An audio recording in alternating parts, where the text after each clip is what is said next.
বাংলাদেশে আলহামদুলিল্লাহ আমরা ইসলামের গণজোয়ার দেখছি। 8টি দল একত্রিত হয়ে গেছে, বড় বড় ইসলামী দল একত্রিত হয়ে গেছে, জামাত, চরমনাই, খেলাফত মজলিস একত্রিত হয়ে গেছে।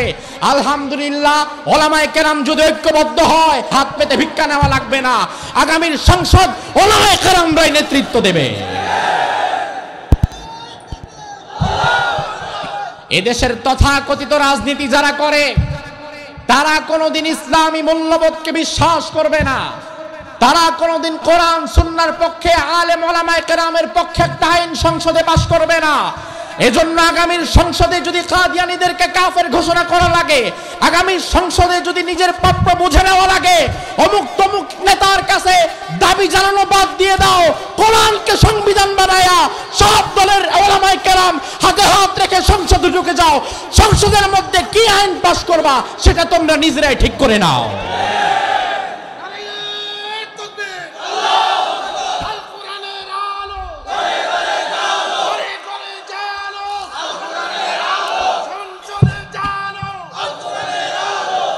আরেকজনের পিছার কয়দিন ঘুরবা, কয়দিন ঘুরবা আরেকজনের পিছে, যে আমাদের দাবি দাবা মেনে নেন, আমাদের এই আইনটা পাশ করেন, এই কোরআনের বিরুদ্ধে কথা বলছে তার একটু শাস্তি দেন, নবীরে গালি দিছে তারে শাস্তি দেওয়ার একটা আইন বানান। এমন ভিক্ষুকের মতো হাত পেতে আইন ভিক্ষা করার দিন শেষ। এজন্য আল্লাহ কোরআনের মধ্যে বললেন, ওয়া মিনান নাসি মান ইয়াকুলু আমান্না বিল্লাহি ওয়া বিল ইয়াউমিল আখিরি ওয়া মা হুম বিমুমিনিন। দুনিয়ার মানুষের মধ্যে এমন অনেকেই থাকবে, মাইয়াকুলু আমান্না বিল্লাহ, তারা বলবে আমরা ইমানদার, কালিমা পড়বে, নামাজ পড়বে, দাবিও করবে ইমানদার। আল্লাহ বললেন ওয়া মা হুম বিমুমিনিন, আমি আল্লাহ সাক্ষ্য দিলাম তারা কোনোদিন ইমানদার হতে পারে না। তাইলে শুধু মুখে লা ইলাহা ইল্লাল্লাহ পড়লে ইমানদার হওয়া যাবে না, বরং লা ইলাহা ইল্লাল্লাহর এই মতের উপরে আপনার টিকে থাকা লাগবে, ঠিক কি না? আপনি যখন বলবেন লা ইলাহা ইল্লাল্লাহ, আমি আল্লাহ ছাড়া কাউরে মানি না, আমি আল্লাহ ছাড়া কারো গোলামি করি না, আল্লাহ ছাড়া কারো ইবাদত করি না, তখন আপনার ব্যক্তি জীবন, পারিবারিক জীবন, সামাজিক জীবন, ব্যবসায়িক জীবন, কর্মজীবন, রাজনৈতিক জীবন সবটাই চলা লাগবে সেই ইলাহের দিক নির্দেশনা অনুযায়ী। আপনার ইলাহ আপনাকে চলতে বলবে যেভাবে, আপনাকে চলা লাগবে সেভাবে। আল্লাহর হাবিব হাদিসের মধ্যে বললেন, আল মুমিনু কাল জামালিল আনিফ, লা ইলাহা ইল্লাল্লাহ পরে যে ব্যক্তি ইমানদার হবে, ওই ইমানদারের উদাহরণ থাকবে নাকে রশি বাঁধানো উটের ন্যায়। ১৫০০ বছর আগে আরব সমাজে যে প্রাণীর সংখ্যা বেশি ছিল, ওই প্রাণীর নাম কি? সরে কম, উট। বাংলাদেশে যেমন গরু বেশি, এখনো আপনি সৌদি আরবে যান, কি বেশি? উট বেশি। আমার ভাই, প্রাচীনকালে উট সংখ্যা ছিল বেশি, রাখালের সংখ্যা কম। এক একজন মালিকের কাছে 20টা, 30টা, 50টা, 100, 150 উট। সেই তুলনায় রাখাল থাকতো 2-1 জন, 4-5 জন।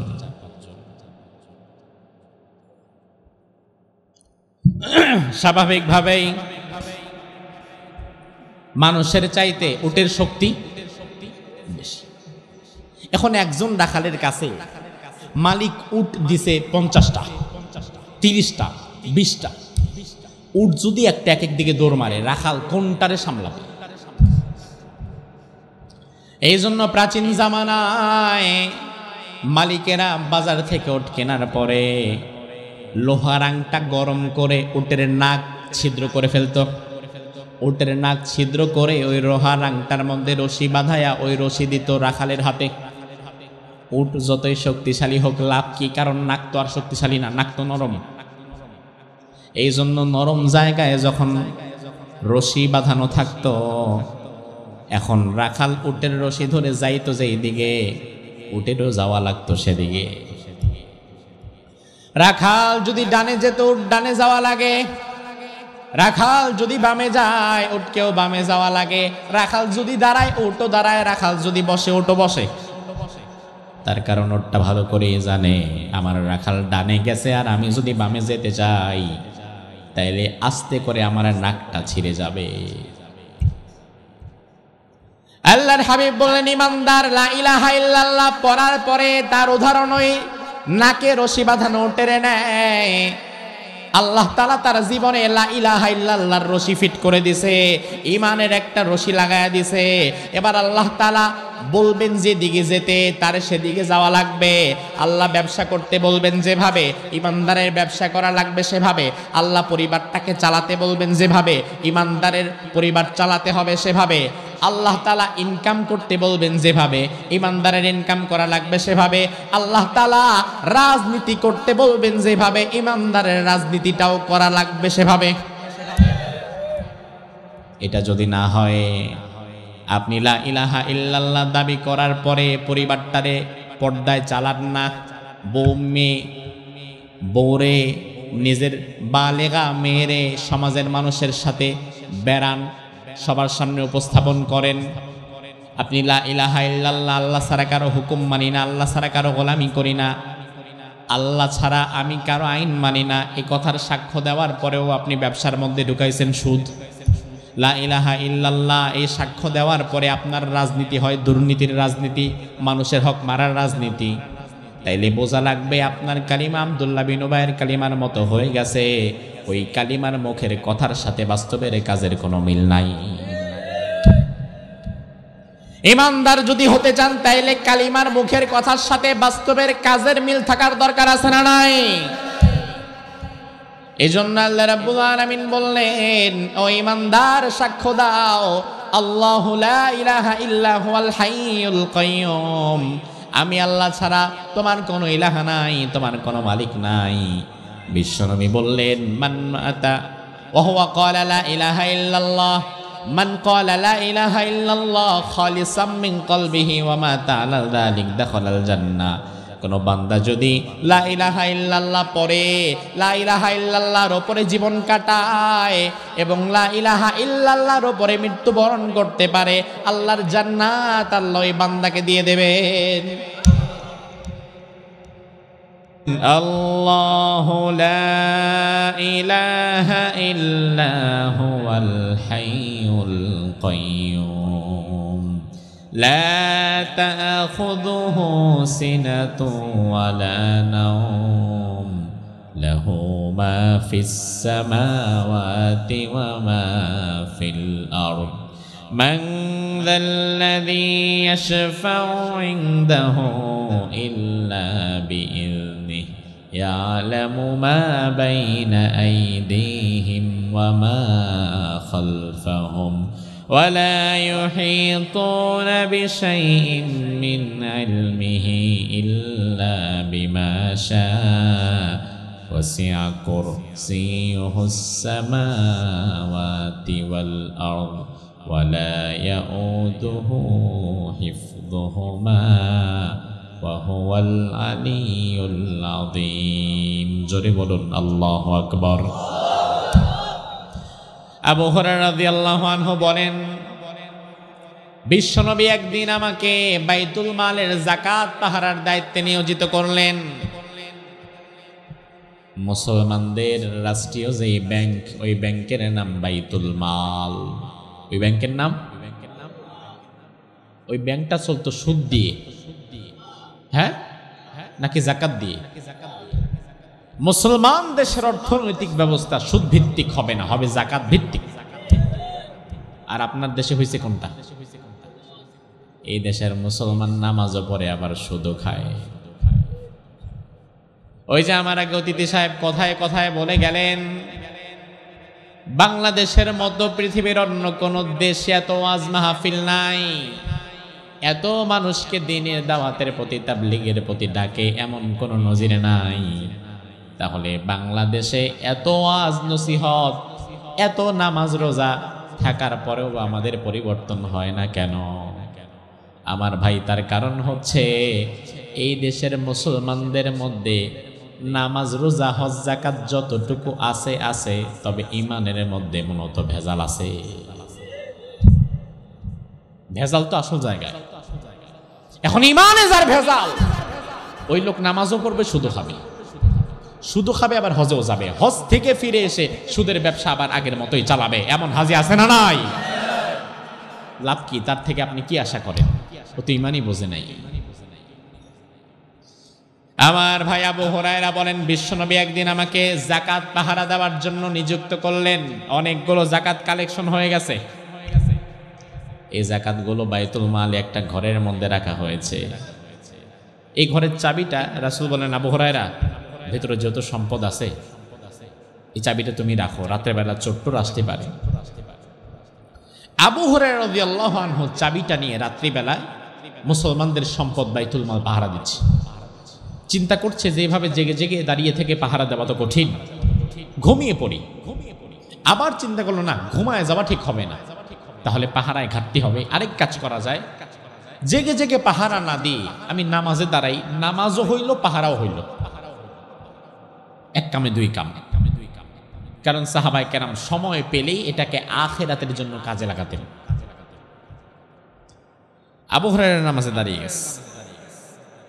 নামাজ চলাকালীন হঠাৎ করে আবু হুরায়রার কানের মধ্যে আওয়াজ এলো, বাইতুল মালের গেট খুলে কোনো একজন ভেতরে ঢুকে গেছে। অতি দ্রুত নামাজটা শেষ করলেন। নামাজ শেষ করে বাইতুল মালে দেখে দরজা খোলা। ভেতরে ঢুকে দেখে এক ব্যক্তি বাইতুল মাল থেকে খাদ্য শস্ত্র যা আছে বিরাট এক বস্তায় ভরে ফেলছে। এখন শুধু বাড়ি যাবার বাকি। আবু হুরায়রা ধরে ফেলছে, এই দাঁড়াও, কি ব্যাপার, কে তুমি? চুরি করছো বাইতুল মালের সম্পদ, রাসূলুল্লাহর কাছে সকালবেলা হাজির করব। চোর বলছে, আবু হুরায়রা, ইন্নী মুহতাজ, আমি গরিব মানুষ, ওয়া আলাইয়া ইয়াল, আমার পরিবার আছে, ওয়ালিয়া হাজা, আমার অনেক অভাব আছে রে ভাই, আজকের মতো আমার ছেড়ে দাও, মাইরো না, আজকের মতো একটু আমাকে যদি মাফ করো, আমি আর কোনোদিন আসবো না। আবু হুরায়রা চিন্তা করলেন, আহারে বেচারার যেহেতু এত কষ্ট, আর তো আসবে না, মাফ করে দেই। মাফ করে দিলেন, চলে গেল। কারণ সাহাবীদের মন শক্ত না নরম? পরদিন ফজরের নামাজে আবু হুরায়রা চলে গেলেন। বিশ্বনবী ফজরের নামাজ শেষ করে সাহাবীদের দিকে ঘুরে বসলেন। এবার আবু হুরায়রাকে ডেকে বললেন, আবু হুরায়রা দাঁড়িয়ে যাও। আবু হুরায়রা রাদিয়াল্লাহু আনহু দাঁড়িয়ে গেলেন। বিশ্বনবী বললেন, আইনা সিরুকাল বারিহা, ও আবু হুরায়রা, গত রাতে যেই বন্দীকে তুমি আটক করেছিলে ওই চোরের খবর কি? চোর কোথায়? আবু হুরায়রা বলে, ইয়া রাসূলুল্লাহ, ওই চোরে যে আমি আটক করছিলাম আমি ছাড়া আর আল্লাহ ছাড়া কেউ জানে না, আপনি জানলেন কেমনে? বিশ্বনবী বলল, যে আল্লাহ তোমার চোরের খবর জানে, ওই আল্লাহ আমারেও জানায় দিয়েছে,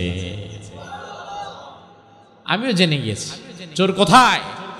আবু হুরায়রা বলে, ইয়া রাসূলুল্লাহ, ওই চোর এমন ভাবে কাকুতি মিনতি করেছে, তাকে না ছেড়ে আমি পারলাম না, ছেড়ে দিয়েছি, তবে আর কোনোদিন আসবে না, সে হেদায়েত পেয়ে গেছে। রাসূল বলে, হেদায়েত কিছুই পায় নাই, বরং ওয়াসায়াউদ, সে আজকে রাত্রে আবার আসবে। বলেন এখন কেমন লাগে? আজকে বলে আবার আসবে, আবার রাসূল যেহেতু বলছে তাইলে মিথ্যা হবে? আবু হুরায়রা বলে, আজকে যদি আসে তাইলে তার একদিন তো আমার একদিন, দেখালো। আবু হুরায়রা রাদিয়াল্লাহু আনহু দ্বিতীয় দিন সহজে আর নামাজে দাঁড়ায় না। গভীর রাত হয়ে গিয়েছে, তখনও নামাজে দাঁড়ায় না। রাত প্রায় শেষ হতে চলেছে। আবু হুরায়রা এবার চিন্তা করছে, আসার থাকলে তো আরো আগেই আসতো। সারা রাত পার হয়ে গেছে, এখন আর আসবে না। যেহেতু তাহাজ্জুদের শেষ সময় চলছে, আমি আমার আল্লাহর জন্য 2 রাকাত তাহাজ্জুদ পড়ে নেই। যখনই নিয়ত করে আবু হুরায়রা বলে, আল্লাহু আকবার, পাশ থেকে দেখে চোর, লাব্বাইক। আবু হুরায়রার নিয়ত বাধাও সারা, চোরের লাব্বাইক বইলে হাজিরা দেওয়াও সারা। আমি তো আসি, আপনার তো একটু দাঁড়ানো দেরি হচ্ছে দেখে আমি পালাই আসি। এখন সাহাবীদের নামাজ দেখেন, আমাদের নামাজে তো মশা যদি কামড় দিয়া দৌড় মারে, এই মশা মারার লিগা নামাজ ছাইরা দৌড় মারে, এমন মানুষ আমরা। এই মশা মারা লাগবে আমার। সাহাবীদের নামাজ আল্লাহু আকবার নিয়ত করার পরে এত তাড়াতাড়ি কি আর ছাড়া যায়? পুরা নামাজটা আবু হুরায়রা একটু দ্রুত শেষ করলেন, কিন্তু আর কত দ্রুত? দ্রুত শেষ করার পরও গিয়ে দেখে চোর মোটামুটি আগের দিনের মতো বস্তা একটা ভরে ফেলছে। আবু হুরায়রা বলে, আজকে তোর কোনো মাফ নাই, বেয়াদব, আজকেও আসছিস তুই না, রাসূলের দরবারে তোকে নিয়ে যাবো। দ্বিতীয় দিন চোর আরো বেশি কান্নাকাটি করে বলে, আজকে যদি আমারে ছেড়ে দাও আমি আর কোনোদিন আসবো না আবু হুরায়রা, আজকের মতো মাফ করে দাও, কারণ আজকে যে পরিমাণ সম্পদ আমি চুরি করছি, এই সম্পদটুকু চুরি করলে রাসূল আমার হাত কেটে দিবে, এটা আমি জানি, আমি আমার হাতটা হারাতে চাই না, আজকের মতো আমার মাফ করে দাও। তাইলে চোরও বুঝতো কতটুকু সম্পদ চুরি করলে হাত কাটা লাগে, যেটা এই সমাজের অনেক সুশীল নেতারাও জানে না। আসলে বিষয়টা এমন না, জানে তো ঠিকই, মানে না। তার কারণ তোমার নেতা ভালো করেই জানে, যদি ইসলামের চুরি করলে হাত কাটার আইন যদি কোনোদিন সংসদে পাশ হয়ে যায়, তাহলে ওই আইন পাশ করবে যারা, তাদের অর্ধেকের বেশির হাত থাকবে না। আবু হুরায়রা দ্বিতীয় রাতেও মাফ করে দিলেন, বিশ্বনবীর দরবারে চলে গেলেন। আল্লাহর হাবিব দ্বিতীয় দিন ফজরের নামাজ শেষ করে বললেন, আবু হুরায়রা, আইনা সিরুকাল বারিহা, হাসরের খবর কি? আবু হুরায়রা বললেন, ইয়া রাসূলুল্লাহ, আজকে এমন ভাবে মাফ চাইছে, তওবা করছে, আর জীবনে কোনোদিন আসবে না, আপনি নিশ্চিত থাকেন, এই জন্য ছেড়ে দিছি। এখন আমাদের সিকিউরিটি গার্ডেরা যদি এমন দয়াবান হইতো, তাইলে আমাদের ব্যাংক প্রতি রাত্রে খালি হইতে থাকতো। আবু হুরায়রা দয়াবান, ছেড়ে দিছে। বিশ্বনবী বললেন, ও আবু হুরায়রা, ইন্নাহু ক্বাদ কাযাবাকা ওয়া সায়াউদ, ওই চোর তোমারে মিথ্যা বলেছে, ওই চোর আজকে রাত্রে আবারও চুরি করতে আসবে। তাইলে আজকে রাত্রেও যদি আসে, তাইলে কয়দিন হবে? কয়দিন? আবু হুরায়রা বলে, ইয়া রাসূল, এটা আমার মানিজ্যতের প্রশ্ন, আজকেও যদি আসে, ওর একদিন কি আমার একদিন, ওরে আজকে আমি জীবনও ছাড়বো না, নিয়ে আসবো আপনার কাছে। আবু হুরায়রা তৃতীয় রাতে একদম মানজা মেরে বসছে, কোমরে গামছা বেঁধে, আর নড়াচড়া নাই। আজকে প্রয়োজনে তাহাজ্জুদ গ্যাপ দিব, কিন্তু চোর ধরা দরকার আমার। আর এই রাতে আবু হুরায়রার ঘুম নাই, কিন্তু রাসূল যে বলেছেন আসবে, এটাও তো সত্য হবে, নাইলে তো রাসূলের কথা মিথ্যা হয়ে যাবে। তা আবু হুরায়রা এই দিন আর নামাজে দাঁড়ালো না, তৃতীয় রাতে বসে বসে পাহারা দিচ্ছে। রাত্রিবেলায় কতক্ষণ আর বসে থাকা যায়, যেমনি কার নাশ। আপনাদের চট্টগ্রাম শহরে যদি দেখবেন, রাত্রে সিকিউরিটি গার্ড যাদের দায়িত্ব রাস্তা পাহারা দেওয়া, রাত 3টা 4টা 2:30টার পরে গিয়া দেখবেন এরাও মাঝে মাঝে কায়ত হয়ে ঝিমিয়ে গেছে, এরাও ঘুমিয়ে যায়, ঝিমিয়ে যায়। মানুষ তো আবু হুরায়রা একটু ঝিমিয়ে গেছে, চোখটা লাগার সাথে সাথে চোর এসে হাজির। আবু হুরায়রা একদম হাতে নাতে ধরে ফেলছে, ধরে বলে, চুপ, কোনো কথা বলবি না, আজকে দুনিয়া কিয়ামত হয়ে গেল, তোরা আমি নিয়ে যাবো। রাসূলের কাছে আমি 3 দিন লজ্জিত হয়েছি, আজকে আর না। বলে, আবু হুরায়রা, আমিও জানি তুমি আজকে আমারে ছাড়বা না, তবে আজকে যদি তুমি আমারে ছাড়ো, আমিও তোমারে কিন্তু খালি হাতে দিব না। খালি হাতে দিবি না মানে এগুলা দিয়ে যাবি নাকি আমারে? না, এগুলা না, চুরির মাল তোমারে দেব না, এগুলা তো আমি নিয়ে যাব। তবে তুমি যদি আজকে আমারে ছাড়ো, এমন একটা আমল তোমারে শিখায়া দেব, যে আমলটা আমার বিশ্বাস তুমি জানতে না, ওই আমলটা যদি করো, সারা রাত রহমতের ফেরেশতা তোমারে পাহারা দিয়ে রাখবে। আবার দিনের বেলা যদি করো, সারা দিন রহমতের ফেরেশতা তোমারে পাহারা দিয়ে রাখবে। আহারে, দুনিয়ার সম্পদের প্রতি আমাদের যতটা আকর্ষণ, আখিরাতের সম্পদের প্রতি সাহাবীদের আকর্ষণ তার চেয়ে বেশি। দুনিয়ার সম্পদ দিয়ে তাদেরকে কেনা যাবে না, তবে আখিরাতের লোভ দেখাইলে তাদেরকে আটকানো যাবে না। আবু হুরায়রা দেখেন, চোরের কথা এটা সত্যও হতে পারে, মিথ্যাও হতে পারে, কিন্তু আখিরাত নিয়ে কথা বলছে তো আবু হুরায়রার মন আবার নরম হয়ে গেছে। আবু হুরায়রা বলে, আচ্ছা, সত্যি এমন কোন আমল তুই জানিস, আমারে শিখাবি? চোর বলে, অবশ্যই শেখাবো, তবে শর্ত একটা, আমারে ছেড়ে দেওয়া লাগবে, নয়তো আমি শিখাইলাম পরে আমারও ছাড়লা না, তাই তো লাভ হইল না। আমারে ছেড়ে দেওয়া লাগবে, তাহলে আমি শেখাবো। আবু হুরায়রা বললেন, শিখিয়ে দাও, তোমারে ছেড়ে দেব, কথা দিলাম। বিশ্বনবীর সঙ্গে যে বোঝাপড়া করা দরকার ওটা আমি করব, আগে আমারে শিখায় দাও। চোর বললে, শোনো আবু হুরায়রা, ইদা আওয়াইতা ইলা ফিরাশিক ফাকরা আয়াতাল কুরসি। ও আবু হুরায়রা, শুনে নাও, তুমি যখন সারা দিনের সব কাজ শেষ করে এশার নামাজের পরে বিছানায় ঘুমাতে যাবা, ওই সময় একবার চোখটা বন্ধ করে আয়াতুল কুরসি পাঠ করবা। ওই আয়াতুল কুরসি যদি রাত্রে বেলায় পড়তে পারো, সারা রাত রহমতের ফেরেশতা তোমাকে পাহারা দিয়ে রাখবে। এই কথা বলার পরে আবু হুরায়রা কথা অনুযায়ী চোরকে ছেড়ে দিছে। এবার আবু হুরায়রা রাসূলের কাছে এসে বলে, ইয়া রাসূলুল্লাহ, আজকেও আসছিল, তবে আমি ছেড়ে দিছি, আমারে মাফ করে দিবেন। তবে আমি এমন একটা আমল তার কাছ থেকে শুনলাম, এই আমলটা আসলে সঠিক কিনা আমি এটাও জানি না, আপনার কাছে জানতে চাই। কি আমল? বললো, ওই চোর আমারে শিখায় দিছে রাত্রিবেলা নাকি আয়াতুল কুরসি পড়লে সারা রাত রহমতের ফেরেশতা আমারে পাহারা দিয়ে রাখবে। রাসূল এবার বললেন, ইন্নাহু কদ সাদাকাকা, এই চোর এবার তোমার যেটা বলছে এটা 100-এ 100 সত্য বলে গেছে। তাইলে চোর এটাও মাঝে মাঝে সত্য বলে।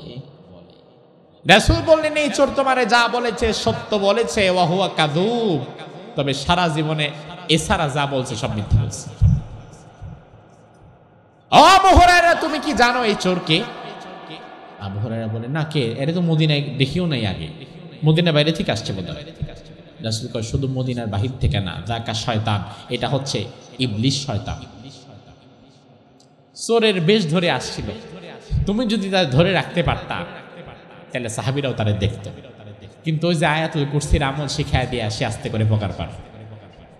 কিন্তু শয়তানের যে জ্ঞান আছে, এলেম আছে, এটা বোঝা যায় যে আয়াতুল কুরসির আমল সেও জানে। তাইলে শুধু এলেম থাকলেই ভালো হওয়া যাবে না, এলমের সাথে আমলও থাকা লাগবে। আমার ভাই, এ তো গেল আয়াতুল কুরসির ফাজিলাত। কোরআনে কারীমের প্রতিটি আয়াত নাজিল হওয়ার পেছনে একটা কারণ থাকে, এই কারণকে বলা হয় শানে নুজুল, প্রেক্ষাপট। কোন প্রেক্ষাপটে আল্লাহ আয়াত নাজিল করেছেন? ঠিক একইভাবে আয়াতুল কুরসি নাজিল হওয়ার পেছনেও একটা প্রেক্ষাপট আছে, না নাই?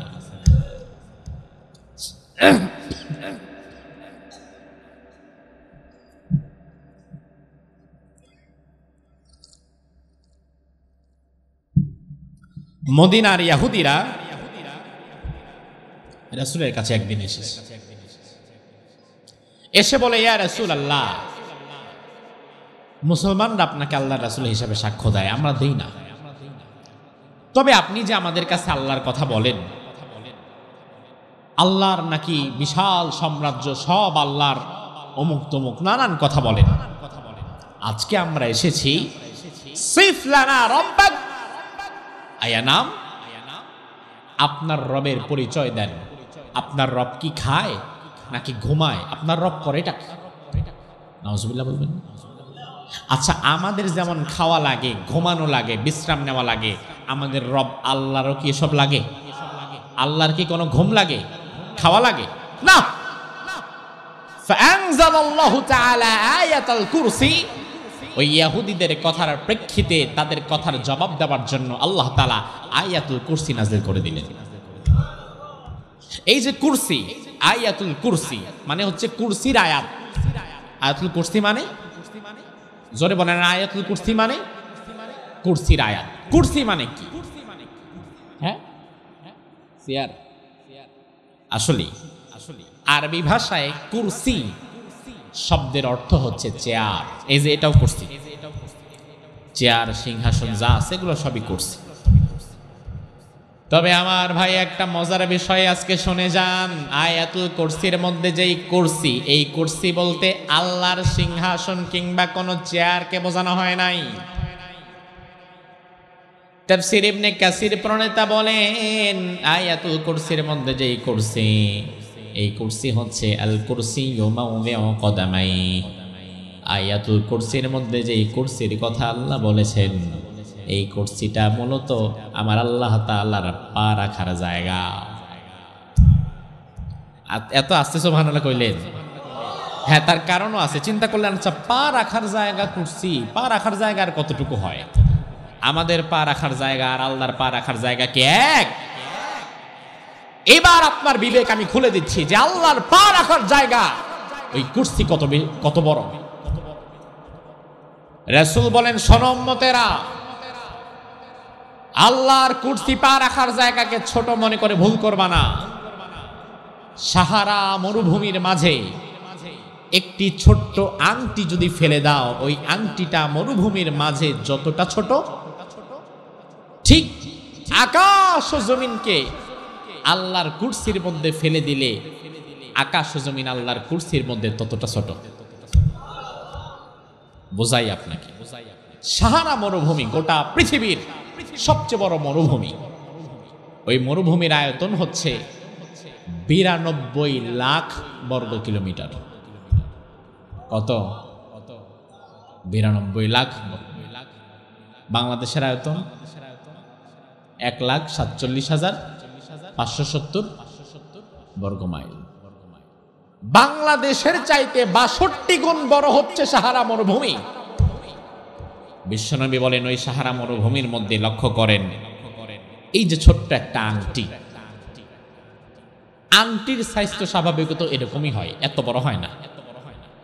রাসূল বলেন এমন ছোট্ট একটা আংটিকে যদি ওই 92 লাখ বর্গ কিলোমিটারের সাহারা মরুভূমির মধ্যে তোমরা ফেলে দাও, সুবিশাল মরুভূমির তুলনায় আংটি যত ছোট হবে, আল্লাহর পা রাখার জায়গা কুরসির তুলনায় তোমাদের আকাশ ও জমিন তার চেয়ে বেশি ছোট। তাইলে বুঝেন আল্লাহর পা রাখার জায়গা আয়াতুল কুরসির কুরসি কত বড়।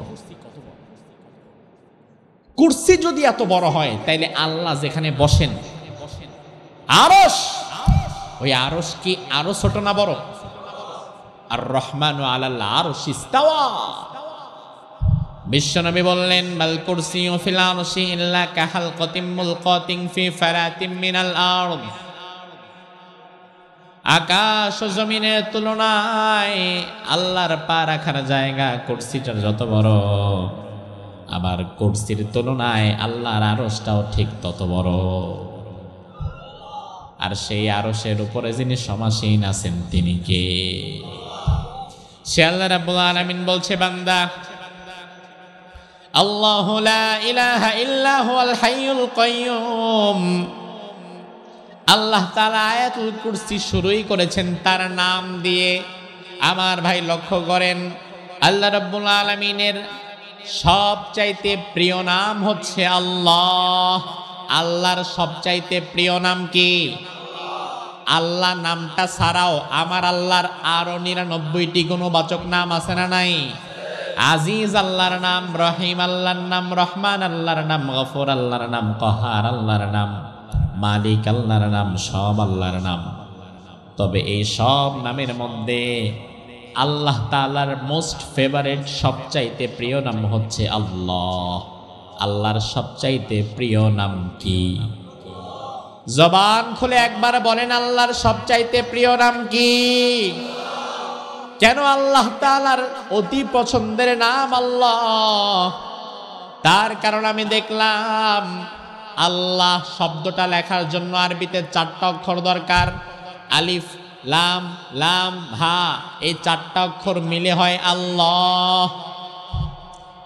মজার বিষয় হচ্ছে এই 4টা অক্ষরের প্রতিটি অক্ষরকে যদি আপনি কেটে কেটে বিচ্ছিন্ন করে দেন, ওই কাটা কাটা বিচ্ছিন্ন অক্ষর দিয়েও আপনি আপনার আল্লাহর পরিচয় কোরআনে পেয়ে যাবেন। মজার একটা বিষয়, আলিফ লাম লাম হা 4টা অক্ষর মিলে আল্লাহ। এবার আপনি যদি প্রথম অক্ষর আলিফ কেটে দেন, থাকে শুধুমাত্র লিল্লাহ। যদি আপনি কোরআনের কাছে এসে বলেন ও কোরআন আমি আলিফ বাদ দিলাম, বাকি 3টা অক্ষর লিল্লাহ দিয়ে তোমার কাছে আমি আল্লাহর পরিচয় চাই, কোরআনে কারীম আপনাকে জানায় দিবে লিল্লাহি মুলকুস সামাওয়াতি ওয়াল আরদ। এবার আপনি যদি আরেকটা লাম কেটে ফেলে দেন, থাকে মাত্র লাহ। আপনি যদি কোরআনের কাছে এসে বলেন ও কোরআন 2টা অক্ষর দিয়ে কি আমি আমার আল্লাহর পরিচয় পাবো নাকি তোমার মাঝে, কোরআন আপনারা জানায় দিবে লাহু মাকালিদুস সামাওয়াতি ওয়াল আরদ। এবার আপনি যদি আরেকটা লামও ফেলে দেন, আপনার হাতে থাকে একটা অক্ষর হু। আপনি যদি কোরআন রে বলেন ও কোরআন, শুধুমাত্র হু দিয়া আমি আমার আল্লাহর পরিচয় পাবো নাকি তোমার মধ্যে? কোরআন বলবে সমস্যা নাই, হু আল্লাহুল্লাযী লা ইলাহা ইল্লাহু আলিমুল গায়বি ওয়াশ শাহাদাতি হুয়ার রহমানুর রহিম। সুবহানাল্লাহ। তাইলে আল্লাহ তাআলার সবচেয়ে পছন্দনীয় নাম আল্লাহ। জোরে কোন আল্লাহর সবচেয়ে পছন্দনীয় নাম কি? আবার আয়াতুল কুরসি শুরুই হইছে কি দিয়া? আল্লাহ। আমার আল্লাহ বলে, ও বান্দা শুনে নাও, লা ইলাহা ইল্লাহু, আমি তোমার এমন আল্লাহ, আমি ছাড়া তোমার কোনো ইলাহ। ইলাহ মানে কি? মুফাসসিরগণ বলেন, আল ইলাহু ওয়াল্লাযী ইউলাহু আই ইউবাদু ওয়া ইউতা। আমি আর আপনাদের কাছে কি তাফসীর করব? আমি তো কোনো মুফাসসির না ভাই, বরং আসল মুফাসসির যারা ছিলেন আল্লামা হাফেজ ইমাদউদ্দিন ইবনে কাসির, জালালউদ্দিন সৈয়দী রাহিমাহুল্লাহ, ইবনে হাজার আসকালানী রাহিমাহুল্লাহ। আমরা বর্তমানে যারা আছি আমরা মূলত তাদের তাফসির পড়ে পড়ে আপনাদের শোনাই। আমাদের নিজেদের কোনো তাফসির নাই, অতীতের মুফাসসিরদের তাফসির কিতাবগুলো পড়ে আমরা আপনাদের কাছে কথাগুলো পৌঁছিয়ে দেই। মুফাসসিরগণ বলেন, ইলাহ বলা হয় এমন এক সত্তাকে, একমাত্র যার গোলামি করা লাগে, একমাত্র যার ইবাদত করা লাগে। ইলাহ হচ্ছে এমন এক সত্তা, তিনি ছাড়া কারো গোলামি করা যায় না, তিনি ছাড়া কারো ইবাদত করা যায় না। এই তিনি কে? এখন আমাদের সমাজের মানুষ আল্লাহর গোলামি করে যেমন, আবার নেতার গোলামি আর দলের গোলামিও করে তেমন। বরং ক্ষেত্র বিশেষ সমাজে আল্লাহর গোলামের সংখ্যা কম, নেতার গোলাম আর দলের গোলামের সংখ্যা বেশি। আমার ভাই কষ্ট পায়েন না, আগে বুঝেন কেন আমি বললাম এই সমাজে আল্লাহর গোলামের সংখ্যা কম, নেতার গোলাম আর দলের গোলামের সংখ্যা বেশি। বুঝেন আগে। আপনি একটা রাজনৈতিক দল করেন, করতেই পারেন, তাতে আমার আপত্তি নাই। আপনার রাজনৈতিক দলের নেতা বলল আগামীকাল সকাল 10টায় চট্টগ্রাম সিটি গেটে হাজির থাকবা, মিটিং আছে। কর্মী সকাল 10টার আগে সিটি গেটে হাজির। এবারে নেতা সিটি গেটে দাঁড়ায় বলল, আগামী সপ্তাহে আমাদের ঢাকায় পল্টন ময়দানে বিশাল সমাবেশ আছে, গাড়ি ভৈরা ভৈরা লোক যাওয়া লাগবে। কর্মী কিন্তু চট্টগ্রাম থেকে ঢাকায় গিয়া দলের সমাবেশে হাজির হয়, এমন কর্মীও আছে না নাই? ও ভাই, আমার নেতা যদি সকাল 10টায় ডাকে, কর্মী সকাল 10টায় হাজির। নেতা যদি রাতের 10টায় ডাকে, কর্মী রাতের 10টায় হাজির। নেতা চট্টগ্রাম শহরে ডাকলে কর্মী সেখানেও চলে যায়। আবার নেতা যদি ঢাকায় ডাকে, কর্মী সেখানেও চলে যায়। এবার আপনার রব, আপনার ইলাহ আপনাকে ফজরের সময় ডেকে বলল, আসসালাতু খায়রুম মিনান নাওম, ও বান্দা নামাজের দিকে আয়। হাইয়া আলাস সালাহ, আয় আয় নামাজের দিকে আয়। আপনি গেলেন না। আপনার ইলাহ, আপনার মালিক আপনারে আবার জোহরে ডেকে বলে, আয় নামাজের দিকে আয়, আপনি গেলেন না। আবার আপনার মালিক আপনারে বিকেল বেলায় ডেকে বলে, ও বান্দা দিন তো শেষ হয়ে গেল, নামাজের দিকে আয়, আপনি গেলেন না। মাগরিবের সময় আবার ডেকে বলে, হাইয়া আলাস সালাহ, আপনি তাও গেলেন না। এশার সময় আবার ডেকে বলে, বান্দারে সারাটা দিন চলে গেল, শেষবারের মতো তুই তোর ইলাহকে একটা সেজদা দিয়ে যা, আপনি তাও গেলেন না। সারা দিনে 5 ওয়াক্তর 1 ওয়াক্ত আল্লাহর ডাকে সাড়া দেয় না, এমন মুসলমান আমাদের চট্টগ্রামে আছে না নাই? নেতা যদি সকাল 10টায় ডাকে, আপনি সকাল 10টায় হাজির। নেতা যদি রাতের 10টায় ডাকে, আপনি রাতের 10টায় হাজির। নেতা যদি চট্টগ্রাম শহরে ডাকে, আপনি সেখানে হাজির। নেতা যদি ঢাকায় যেতে বলে, আপনি সেখানেও চলে যান। অথচ আমার আল্লাহ তাআলা দৈনিক 5 বার আপনারে ডাকে, আপনি একবারও আল্লাহর ডাকের জবাব দেন না। আমার ভাই ভালো করে শোনেন, আপনি আল্লাহর গোলাম না, আপনি দল আর নেতার গোলাম হয়ে গেছেন। আমাদের সমাজে এমন লোক বেশি না কম? তুমি কেমনে দাবি করো ভাই তুমি মুসলমান?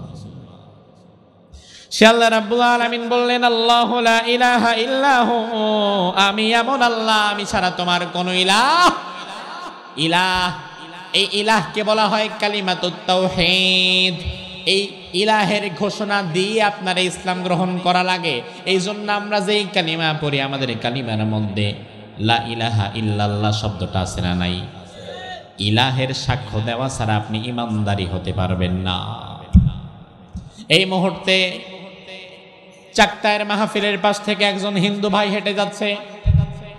কোন একটা কথা শুনে যদি তার মনটা ঘুরে যায়, সে যদি চিন্তা করে আমার ইমান গ্রহণ করা দরকার, মুসলমান হওয়া দরকার, স্টেজে এসে সে যদি বলে আপনাদের হাজারো মানুষের সামনে, ভাই আমি ইসলাম গ্রহণ করতে চাই, ওই মুহূর্তে আমরা তাকে ইসলাম গ্রহণ করাবার জন্য যেই কালিমাটা পড়াবো, ওই কালিমার মধ্যে কি ইলাহ শব্দটা আছে না নাই?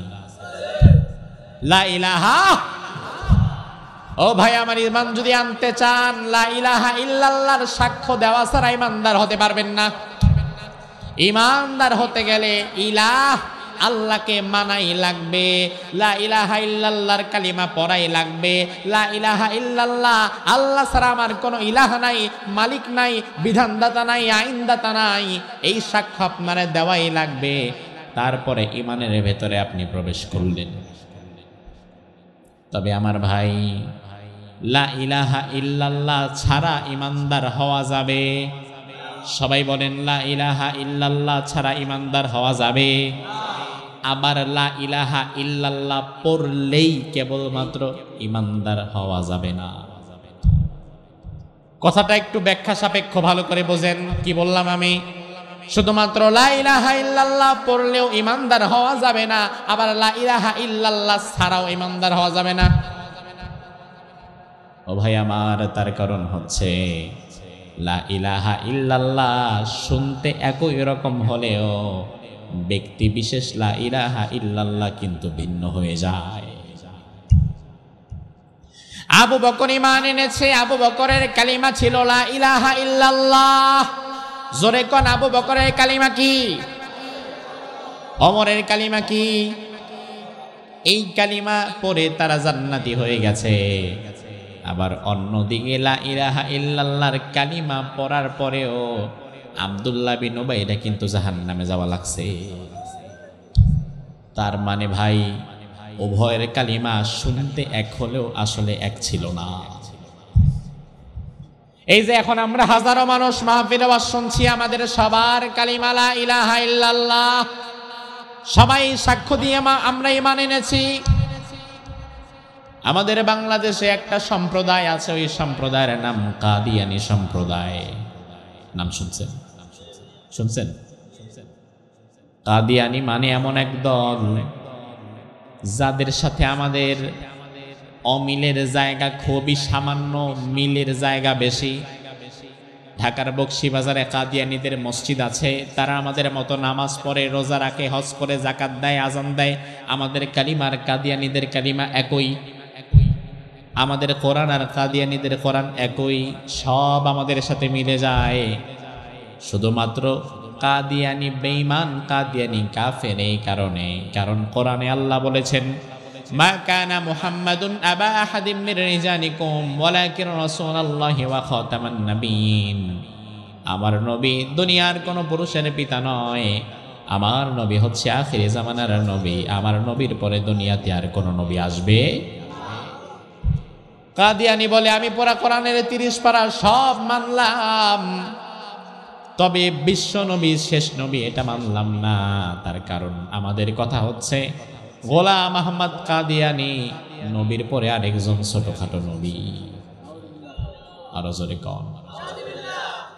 কোরআনে কারিমের সবটাই তারা মেনেছে, শুধু বাদ দিছে কেবলমাত্র একটা শব্দ, খ আলিফ তা মিম, খাতামান নাবিয়্যিন। অর্থাৎ আল্লাহ তাআলা যে আয়াতের মধ্যে বলেছেন যে রাসূল শেষ নবী, এই শেষ একটা শব্দ তারা বাদ দিছে। আচ্ছা, একটা শব্দ বাদ দিছে, বাকি পুরা কোরআন তো বাদ দেয়নি। এখন একটা একটা শব্দ বাদ দেওয়াতে কাদিয়ানি কি কাফের না ইমানদার? কাফের না ইমানদার? ও ভাই আমার, একটা শব্দ বাদ দেওয়াতে কাদিয়ানিরে আপনি কাফের বলেন। অথচ এই সমাজে এমন অনেক মানুষ আছে যেই মানুষগুলো কোরআনের ব্যবসার নীতি মানে না, যেই মানুষগুলো কোরআনের অর্থনীতি মানে না, যেই মানুষগুলো কোরআনের পারিবারিক নীতি মানে না, যেই মানুষগুলো কোরআনের রাজনীতি মানে না, যেই মানুষগুলো কোরআনের চোর ধরলে তার শাস্তি কি হবে এগুলা মানে না। কাদিয়ানি একটা শব্দ বাদ দিয়ে যদি কাফের হয়, যে ব্যক্তি কোরআনের রাজনীতি অর্থনীতি মানে না সে কিন্তু আরো বড় কাফের। কাদিয়ানি বাদ দিয়েছে একটা শব্দ, আর তুমি কিন্তু বাদ দিচ্ছ অনেকগুলো আয়াত। কিছুদিন আগে ঢাকায় একটা সমাবেশ হয়েছিল, খতমে নবুয়ত সমাবেশ, দেখছেন? বিশাল সমাবেশ, সর্বস্তরের ওলামায়ে কেরাম একত্র হয়েছিল, অনেক রাজনৈতিক দলের নেতৃবৃন্দরাও সেখানে ছিল। সেখানের কমন স্লোগান ছিল, নবীর পরে নবী নাই, সংসদে আইন চাই। আচ্ছা, এই আইনের পক্ষে আপনারা আছেন না নাই? কাদিয়ানিরা কাফের, সংসদে আইন চাই, নবীর পরে নবী নাই, সংসদে আইন চাই, এই স্লোগানের পক্ষে আমরা সকল মুসলমান একমত আছি না নাই? ঢাকা থেকে লক্ষ লক্ষ ওলামায়ে কেরাম তারা মিছিল করলো, মিটিং করলো, সমাবেশ করলো। ওই সমাবেশে জাতীয় বড় বড় নেতাদেরকেও বসানো হলো। এই সমাবেশ হয়ে গেছে প্রায় 15-20 দিন হয়ে গেছে, আরো বেশি হয়ে গেছে। আজও পর্যন্ত নবীর পরে নবী নাই, সংসদে আইন চাই, কাদিয়ানিরা কাফের, আইন চাই, এমন আইন বাস্তবায়ন হয়েছে? এই আইনের পক্ষে বিগত 55 বছরে কত ওলামায়ে কেরাম আন্দোলন করেছে। ইসলামী আন্দোলন চরমনায়ের হুজুর করেছে, এদিকে শাইখুল হাদিস আল্লামা আজিজুল হক রাহিমাহুল্লাহ মামুনুল হক সাহেবের বাবা তারা করেছে, জামাত ইসলামের হুজুররা করেছে, সর্বস্তরের ওলামায়ে কেরাম নবীর পরে নবী নাই, সংসদে আইন চাই, কাদিয়ানীদেরকে কাফের ঘোষণা করা লাগবে, সংসদে আইন করা লাগবে, এই কথা বলে বলে 55 বছর কত বড় বড় রথী মহারথী আলেমরা বিদায় হয়ে গেছে, কিন্তু সংসদে কোনো আইন পাস হয় নাই। আমি বলি আগামী 100 বছরেও আইন পাস হবে না যদি না সংসদে আপনারা কোরআনকে বসাতে না পারে। ও মুসলমান, তার কারণ হচ্ছে আরেকজনের বাড়িতে কাঁঠাল গাছ লাগানো আছে, তার কাছে ভিক্ষা চায়া কয়দিন কাঁঠাল খাবা, সে তো তোমার কাঁঠাল দেয় না, দিবেও না। এদেশের তথাকথিত রাজনীতি যারা করে তারা কোনোদিন ইসলামী মূল্যবোধকে বিশ্বাস করবে না, তারা কোনোদিন কোরআন সুন্নাহর পক্ষে, আলেম ওলামায়ে কেরামের পক্ষে একটা আইন সংসদে পাস করবে না। এজন্য আগামীর সংসদে যদি কাদিয়ানীদেরকে কাফের ঘোষণা করা লাগে, আগামী সংসদে যদি নিজের প্রাপ্য বুঝে নেওয়া লাগে, অমুক তমুক নেতার কাছে দাবি জানানো বাদ দিয়ে দাও, কোরআনকে সংবিধান বানায়া সব দলের ওলামায়ে কেরাম হাতে হাত রেখে সংসদে ঢুকে যাও, সংসদের মধ্যে কি আইন পাস করবা সেটা তোমরা নিজেরাই ঠিক করে নাও।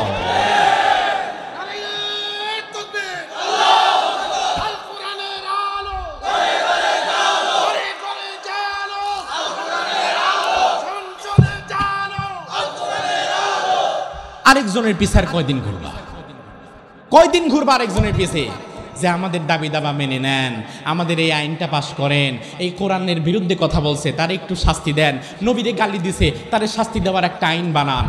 এমন ভিক্ষুকের মতো হাত পেতে আইন ভিক্ষা করার দিন শেষ।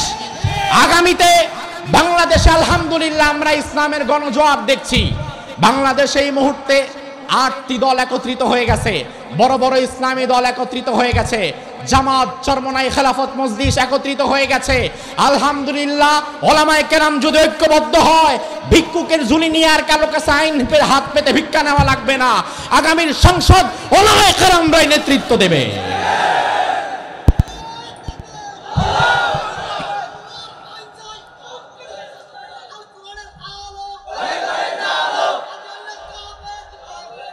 আমার ভাই, তার কারণ ওই ভিক্ষুকের মতো দাঁড়ায় থাকা আর তোমাদের মানায় না।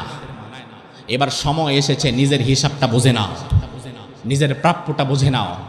এদেশের 92% মুসলমান, তাহলে মুসলমানদের স্বার্থে সংসদে আইন পাশ করার দরকার আছে না নাই?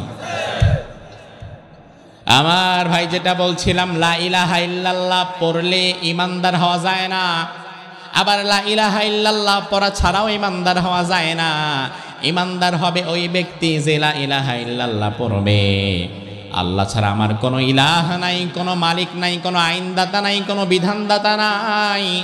এই কথা মুখে পড়ার সাথে সাথে কাজে যে পরিণত করবে, অন্তরে যে তার পরিপূর্ণ বিশ্বাস রাখবে, একমাত্র সেই ইমানদার।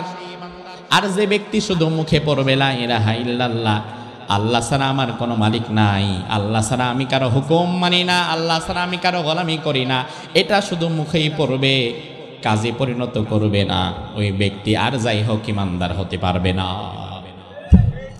কারণ উভয়ের কালিমা শুনতে এক হলেও আসলে এক না।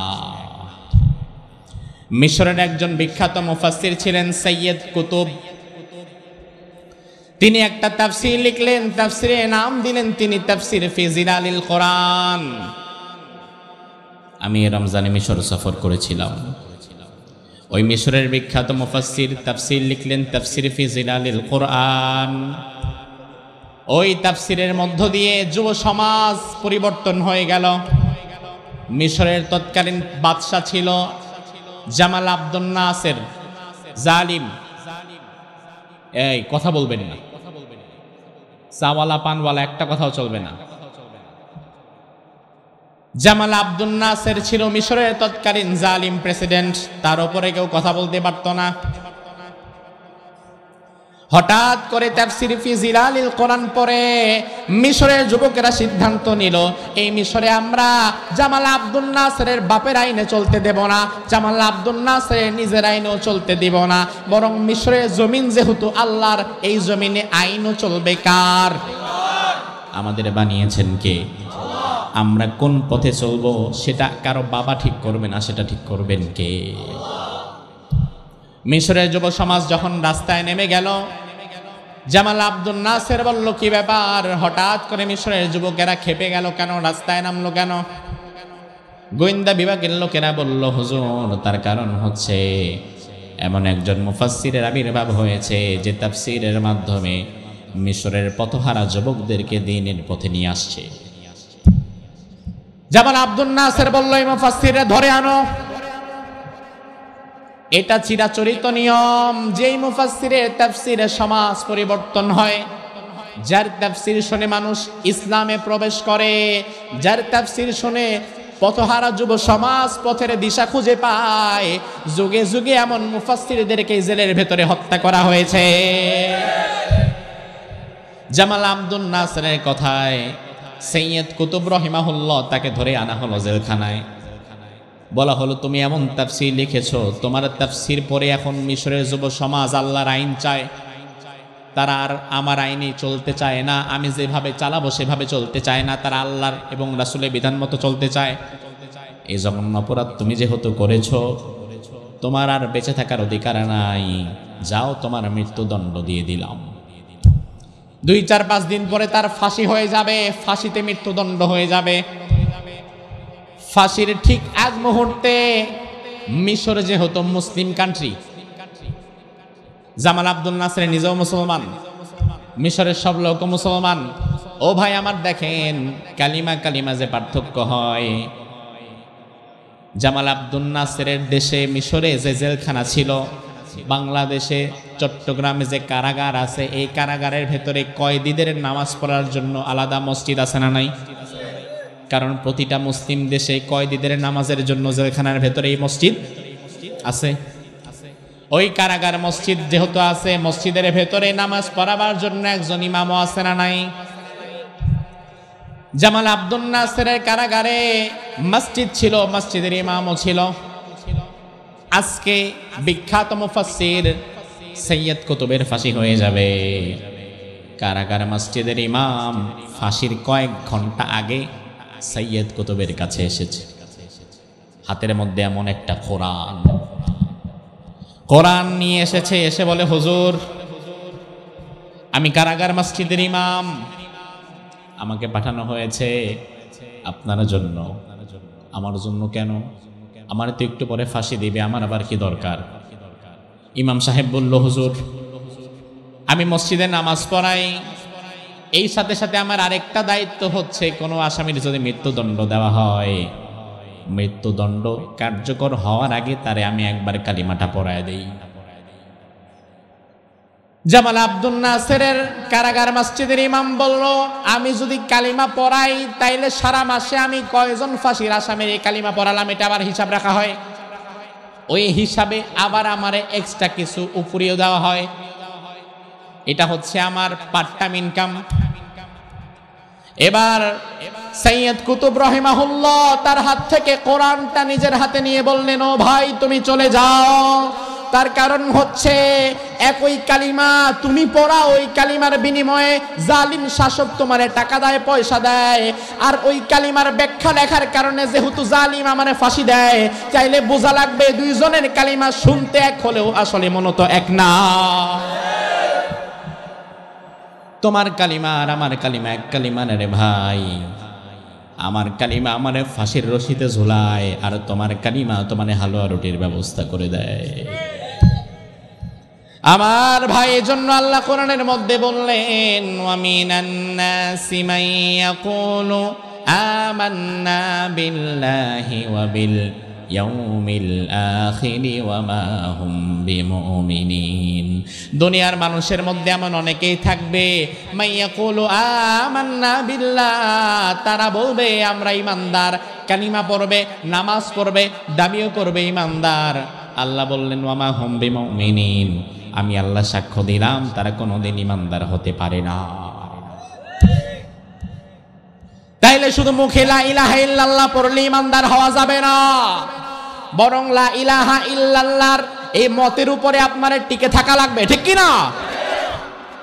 আপনি যখন বলবেন লা ইলাহা ইল্লাল্লাহ, আমি আল্লাহ ছাড়া কাউরে মানি না, আমি আল্লাহ ছাড়া কারো গোলামি করি না, আল্লাহ ছাড়া কারো ইবাদত করি না, তখন আপনার ব্যক্তি জীবন, পারিবারিক জীবন, সামাজিক জীবন, ব্যবসায়িক জীবন, কর্মজীবন, রাজনৈতিক জীবন সবটাই চলা লাগবে সেই ইলাহের দিক নির্দেশনা অনুযায়ী। আপনার ইলাহ আপনাকে চলতে বলবে যেভাবে, আপনাকে চলা লাগবে সেভাবে। আল্লাহর হাবিব হাদিসের মধ্যে বললেন, আল মুমিনু কাল জামালিল আনিফ, লা ইলাহা ইল্লাল্লাহ পরে যে ব্যক্তি ইমানদার হবে, ওই ইমানদারের উদাহরণ থাকবে নাকে রশি বাঁধানো উটের ন্যায়। ১৫০০ বছর আগে আরব সমাজে যে প্রাণীর সংখ্যা বেশি ছিল, ওই প্রাণীর নাম কি? কোন? উট। বাংলাদেশে যেমন গরু বেশি, এখনো আপনি সৌদি আরবে যান, কি বেশি? উট বেশি। আমার ভাই, প্রাচীনকালে উট সংখ্যা ছিল বেশি, রাখালের সংখ্যা কম। এক একজন মালিকের কাছে 20টা, 30টা, 50টা, 100, 150 উট। সেই তুলনায় রাখাল থাকতো 2-1 জন, 4-5 জন।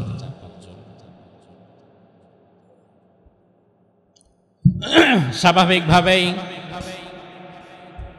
মানুষের চাইতে উটের শক্তি বেশি। এখন একজন রাখালের কাছে মালিক উট দিছে 50টা, 30টা, 20টা। উট যদি একটা এক দিকে দৌড় মারে, রাখাল কোনটারে সামলাবে? এই জন্য প্রাচীন জামানায় মালিকেরা বাজার থেকে উট কেনার পরে লোহার আংটা গরম করে উটের নাক ছিদ্র করে ফেলতো। উটের নাক ছিদ্র করে ওই লোহার আংটার মধ্যে রশি বাঁধায়া ওই রশি দিত রাখালের হাতে। উট যতই শক্তিশালী হোক লাভ কি? কারণ নাক তো আর শক্তিশালী না, নাক তো নরম। এই জন্য নরম জায়গায় যখন রশি বাঁধানো থাকতো, এখন রাখাল উটের রশি ধরে যাইতো যেই দিকে, উটেরও যাওয়া লাগতো সেদিকে। রাখাল যদি ডানে যেত, উট ডানে যাওয়া লাগে। রাখাল যদি বামে যায়, উটকেও বামে যাওয়া লাগে। রাখাল যদি দাঁড়ায়, উটও দাঁড়ায়। রাখাল যদি বসে, উটও বসে। তার কারণ ওটা ভালো করেই জানে আমার রাখাল ডানে গেছে, আর আমি যদি বামে যেতে চাই তাইলে আস্তে করে আমার নাকটা ছিঁড়ে যাবে। আল্লাহর হাবিব বললেন, ইমানদার লা ইলাহা ইল্লাল্লাহ পড়ার পরে তার উদাহরণ ওই নাকে রশি বাঁধানো উটের নেয়। আল্লাহ তাআলা তার জীবনে লা ইলাহা ইল্লাল্লাহর রশি ফিট করে দিছে, ঈমানের একটা রশি লাগায়া দিছে। এবার আল্লাহ তাআলা বলবেন যেদিকে যেতে তার সেদিকে যাওয়া লাগবে। আল্লাহ ব্যবসা করতে বলবেন যেভাবে, ঈমানদারের ব্যবসা করা লাগবে সেভাবে।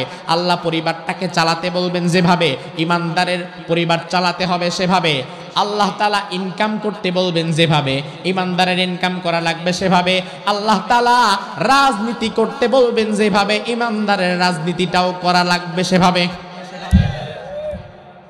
এটা যদি না হয়, আপনি লা ইলাহা ইল্লাল্লাহ দাবি করার পরে পরিবারটারে পর্দায় চালান না, বউরে নিজের বালেগা মেয়েরে সমাজের মানুষের সাথে বেড়ান, সবার সামনে উপস্থাপন করেন আপনি লা ইলাহা ইল্লাল্লাহ, আল্লাহ ছাড়া কারো হুকুম মানি না, আল্লাহ ছাড়া কারো গোলামি করি না, আল্লাহ ছাড়া আমি কারো আইন মানি না, এই কথার সাক্ষ্য দেওয়ার পরেও আপনি ব্যবসার মধ্যে ঢুকাইছেন সুদ। লা ইলাহা ইল্লাল্লাহ এই সাক্ষ্য দেওয়ার পরে আপনার রাজনীতি হয় দুর্নীতির রাজনীতি, মানুষের হক মারার রাজনীতি। তাইলে বোঝা লাগবে আপনার কালিমা আব্দুল্লাহ বিন উবাইয়ের কালিমার মতো হয়ে গেছে। ওই কালিমার মুখের কথার সাথে বাস্তবের কাজের কোনো মিল নাই। ঈমানদার যদি হতে চান তাইলে কালিমার মুখের কথার সাথে বাস্তবের কাজের মিল থাকার দরকার আছে না নাই? এজন্য আল্লাহ রাব্বুল আলামিন বললেন, ও ঈমানদার সাক্ষ্য দাও, আল্লাহু লা ইলাহা ইল্লা হুয়াল হাইয়ুল কাইয়্যুম, আমি আল্লাহ ছাড়া তোমার কোনো ইলাহা নাই, তোমার কোনো মালিক নাই। বিশ্বনবী বললেন, মান আতা ওয়া হুয়া ক্বালা লা ইলাহা ইল্লাল্লাহ, মান ক্বালা লা ইলাহা ইল্লাল্লাহ খালিসাম মিন কলবিহি ওয়া মাতা আলা যালিক দাখালাল জান্নাহ। কোন বান্দা যদি লা ইলাহা ইল্লাল্লাহ পড়ে, লা ইলাহা ইল্লাল্লাহর উপরে জীবন কাটায় এবং লা ইলাহা ইল্লাল্লাহর উপরে মৃত্যুবরণ করতে পারে, আল্লাহর জান্নাত আল্লাহ ওই বান্দাকে দিয়ে দেবেন। এরপরে আল্লাহ রাব্বুল আলামিন বললেন, বান্দা আমি তোমার এমন আল্লাহ, আমি তোমার এমন ইলাহ, আল হাইয়ুল কাইয়্যুম, আমি চিরঞ্জীব, আমার কোনো লয় নাই, আমার কোনো ক্ষয় নাই। দুনিয়ার ক্ষমতা ভান্ডার কয়দিন থাকবে, কয়দিন বাঁচবে, অথচ আমার আল্লাহ এমন ক্ষমতাবান আছেন, আবার ভবিষ্যতে তিনি। সূরা রহমানের মধ্যে আল্লাহ বললেন, কুল্লু মান আলাইহা ফান ওয়া ইয়াবকা ওয়াজহু রাব্বিকা যুল জালালি ওয়াল ইকরাম ফাবিআইয়ি আলাই রাব্বিকুমা তুকাযযিবান। দুনিয়ার সব ফানা ফানা হয়ে যাবে, তছনছ হয়ে যাবে, শুধু একজন বাকি থাকবেন, তিনি কে? সে আল্লাহ বললেন, বান্দা আমার আরো পরিচয় নাও, আমি কাইয়্যুম, আমি গোটা আকাশ ও জমিন সহ সব কিছুর নিয়ন্ত্রক, আমি আল্লাহ তাআলা। নিয়ন্ত্রক, আকাশ জমিন সহ সব কিছুর নিয়ন্ত্রণ যিনি করেন তিনি কে? আজকের বিজ্ঞান বলে যে সূর্য আমাদেরকে আলো দেয়, এই সূর্যের বয়স হচ্ছে 460 কোটি বছর। সুবহানাল্লাহ। 460 কোটি বছর ধরে সূর্যটাকে যিনি আলো দেওয়ার ক্ষমতা দিয়ে রাখছেন তিনি কে? আজকের বিজ্ঞান বলে সূর্যটা এমন এক জায়গা থেকে আমাদেরকে আলো দেয়, কোনদিন যদি সূর্য তার জায়গা থেকে 1 ইঞ্চি 1 সেন্টিমিটারের নিচের দিকে নেমে আসতে পারত, তাহলে সাথে সাথে গোটা পৃথিবী ব্লাস্ট হয়ে যেত, আগ্নেয়গিরির মতো ব্লাস্ট হয়ে গোটা পৃথিবী তছনছ হয়ে যেত। আবার সূর্য এখন যেখানে আছে, কোনদিন যদি তার 1 সেন্টিমিটার উপরের দিকে উঠে যেতে পারত, সারা পৃথিবী সাথে সাথে বরফ হয়ে যেত, ডিপ ফ্রিজ হয়ে যেত। তাইলে 460 কোটি বছর ধরে সূর্যটারে তার নিজস্ব জায়গায় যিনি ঘোরাচ্ছেন, ওই নিয়ন্ত্রণটা যিনি করেন, ওই নিয়ন্ত্রকের নাম কি? দুনিয়ার মানুষের নিয়ন্ত্রণে ভুল হয়, তবে আমার আল্লাহর নিয়ন্ত্রণে কোনো ভুল। সে আল্লাহ রাব্বুল আলামিন বলে, ও বান্দা শুনে নাও, দুনিয়ার মানুষ আমার ক্ষমতা সম্পর্কে জানে না। ওয়ামা কাদারুল্লাহ হাক্কা কদরি ওয়াল আরদু জামিআন কবদাতুহু ইয়াওমাল কিয়ামাতি ওয়াস সামাওয়াতু মাতউইয়াতুম বিয়ামিনিহি দুনিয়ার মানুষ আমি আল্লাহর কদর করতে জানে না, দুনিয়ার মানুষ আমার ক্ষমতা সম্পর্কে জানে না। এই জন্য ভাই আমি তোমারে বলি, অমুক নেতা তমুক নেতার পেছনে গোলামি করার চিন্তা বাদ দাও। কারণ তোমার নেতা আগে ছিল এখন নাই, আবার আগে ছিল না এখন আছে, আবার আজকে আছে তো কালকে নাই। তুমি এমন আল্লাহর গোলামি করো যেই আল্লাহ তাআলা সব সময় আছে না নাই। এরপরে আল্লাহ রাব্বুল আলামিন বলেও বান্দা শুনে নাও, আমি এমন আল্লাহ, লা তাখুযুহু সিনাতুন ওয়ালা নাওম। পড়েন, লা তাখুযুহু সিনাতুন ওয়ালা নাওম। আমি এমন আল্লাহ, আমার কোনো ঘুম নাই, কোনো তন্দ্রাও নাই। সুবহানাল্লাহ। আমরা যেমন ঘুমাই, আল্লাহর কি এমন ঘুমের দরকার আছে?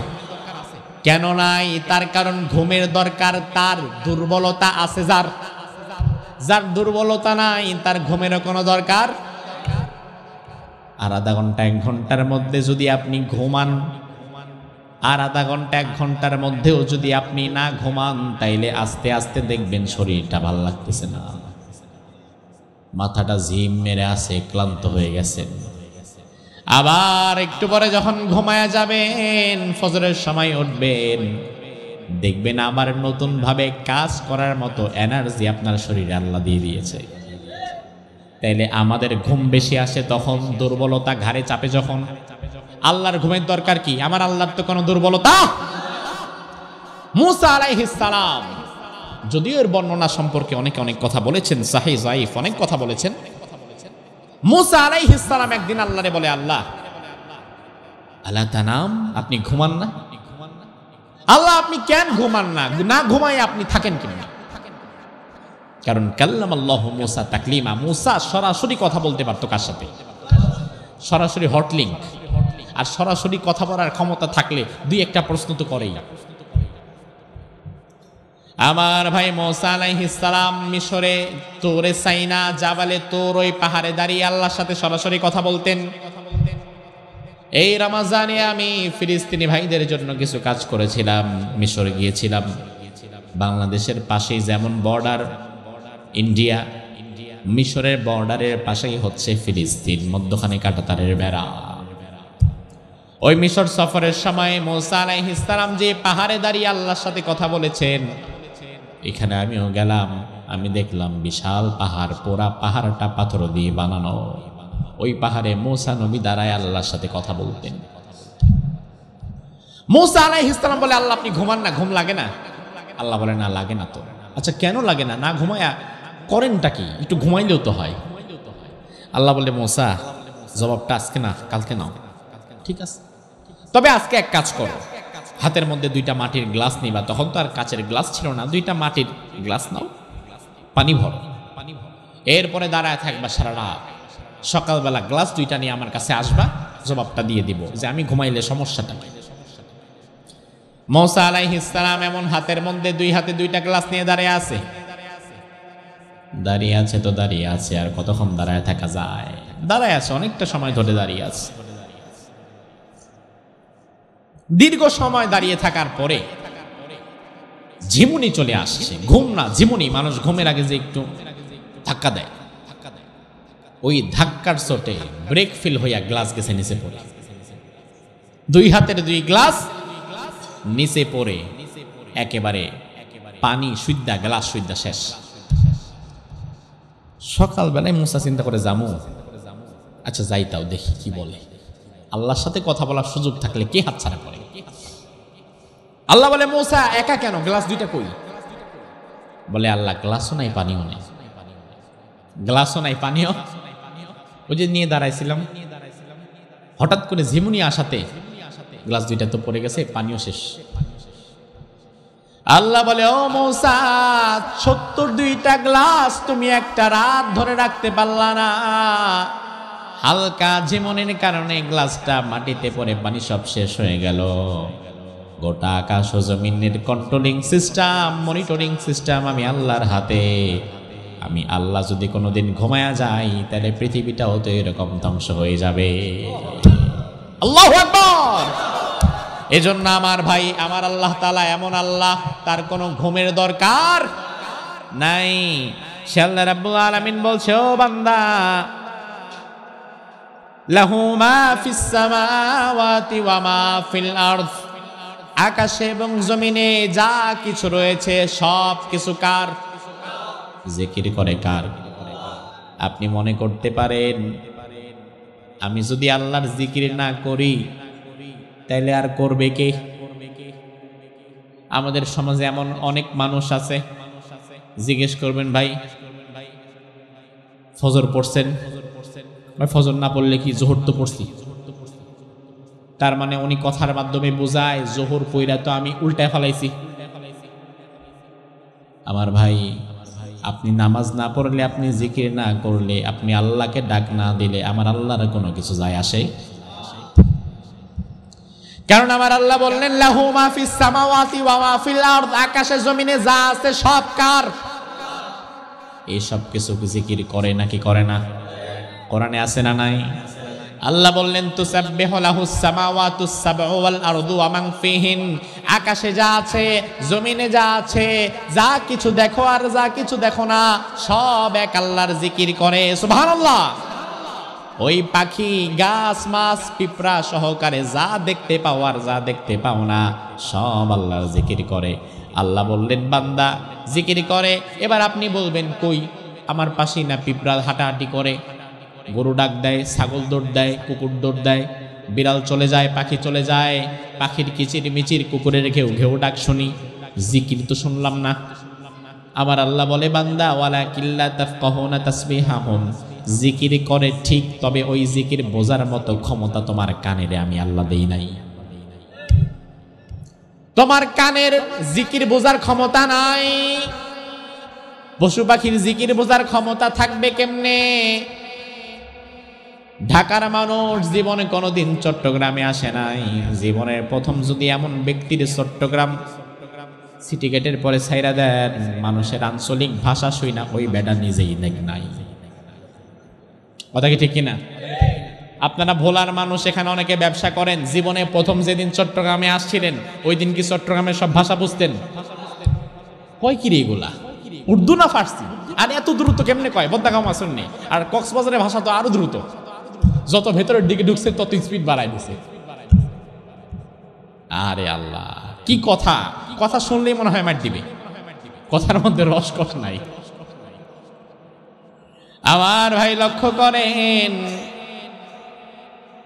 এয়ারপোর্টে গেছেন, আপনার ভাই আসতেছে বিদেশ থেকে, মালয়েশিয়া থেকে, এয়ারপোর্টের দরজায় দাঁড়িয়ে আছেন। এমন সময় দুইজন চাইনিজ কথা বলতেছে, স্যাং সুং প্যাং পুং, হাসাহাসি করতেছে। আপনি 1 ঘন্টা দাঁড়ায়া থাকলেও ওই চাইনিজদের একটা কথা বুঝবেন। তারা তাদের নিজেদের ভাষায় কথা বলে, তবে ওই ভাষা বোঝার ক্ষমতা আপনার কানের নাই। আবার আপনি কথা বললে এই কথা বোঝার ক্ষমতা চাইনিজের কানের নাই। তাইলে দুনিয়ার মানুষ যদি নিজেদের ভাষায় নিজেরা অঞ্চল ভেদে না বুঝতে পারে, তাইলে পশু পাখির জিকিরের ভাষা বুঝবে কেমনে? কিন্তু জিকির যে করে এইটা বিশ্বাস করা লাগবে। তাইলে এবার লক্ষ্য করেন, আপনি কালিমা পড়লে, আপনি জিকির করলে আল্লাহর কোনো লাভ নাই, আপনি জিকির ছেড়ে দিলে আল্লাহর কোনো লস নাই।